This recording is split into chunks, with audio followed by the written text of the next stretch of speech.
Hi students of class 10 CBSE. I have already started the chapter The Proposal. I have covered part 1. I have myself divided the whole play into 3 parts.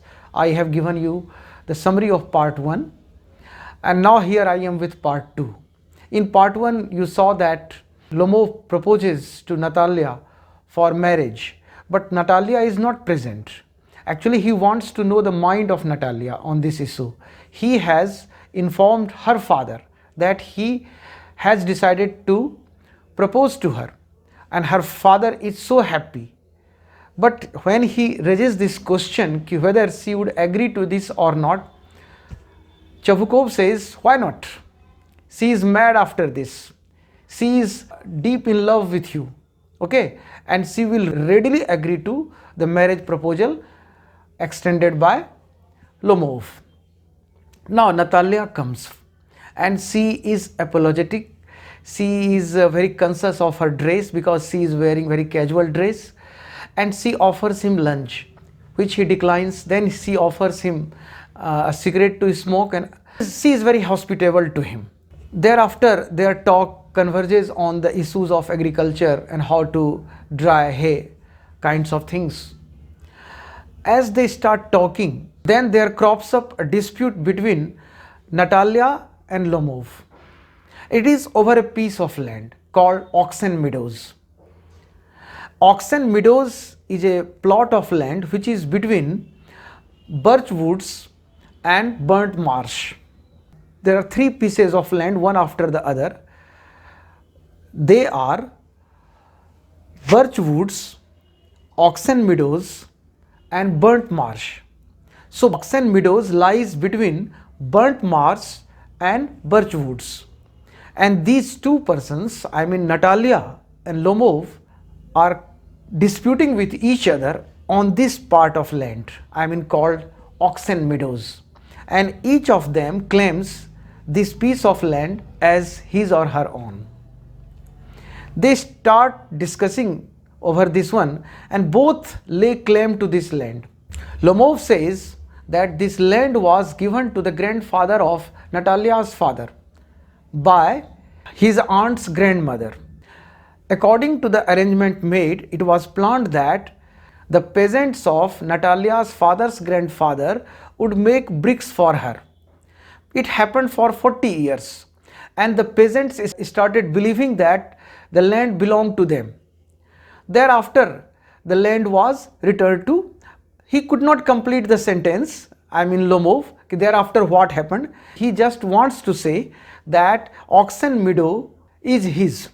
He stresses this point that Oxen Meadow is his, whereas Natalia very strongly opposes this, that the land is hers. Then their discussion took an ugly turn. They started attacking each other personally. They started using abusive language. Previously they were using the words of compliment, words of respect, and now they were behaving in a nasty manner, in a savage manner. And now Chavukov came and he also joined the discussion and he started supporting his daughter. And thereafter Lomov started complaining that he had this palpitation from which he suffered chronically. So one side, left side of his body was pulling up and his heart was palpitating. It appeared that his leg was feeling numb, lifeless, and it appeared that he would die. He was demanding a glass of water. But Natalia does not stop herself and the disputes become hotter and hotter. They start hurling abusive language at each other, and even Chavukov, as I told you, started supporting his daughter. So actually Lomov and Chavukov, they started misbehaving with each other, called intriguer, land grabber, and he threatens, I mean Lomov threatens that he will take the matter to the court and kind of things. And finally he leaves the place and his condition is very critical. He is complaining that his heart was palpitating and that one side of his body had pulled up, his leg was lifeless. He would often say that my leg has gone to sleep, kind of things. He left the place. Then Chubukov breaks this news to her that Lomov had come to propose to Natalia for marriage. When Natalia hears this, she starts wailing, she starts crying. Oh, if I had known this, I would not have misbehaved with him. So please call him back. She became nervous, she started crying, she became hysteric, and she requests her father to call him back. Finally, he comes back, Lomov once more, and she says that I am sorry, land is yours, no problem, and you were right, oxen meadows belong to you, no problem, and let us talk of other things. Now the question is, why does her mood change here? A short while ago, she was fighting fiercely for that piece of land, oxen meadows, claiming to be hers, and for this sake, she used all kinds of words against him. On his part, he returned her compliment to her. He also used abusive language, bad language, and they traded charges and counter charges, and they started slinging mud at each other. Actually, they started speaking ill of their ancestors, that how his younger aunt eloped with an architect. Eloped means that his younger aunt, Natasha, had run away with an architect, and that one of his grandfather was a gambler, a greedy gambler.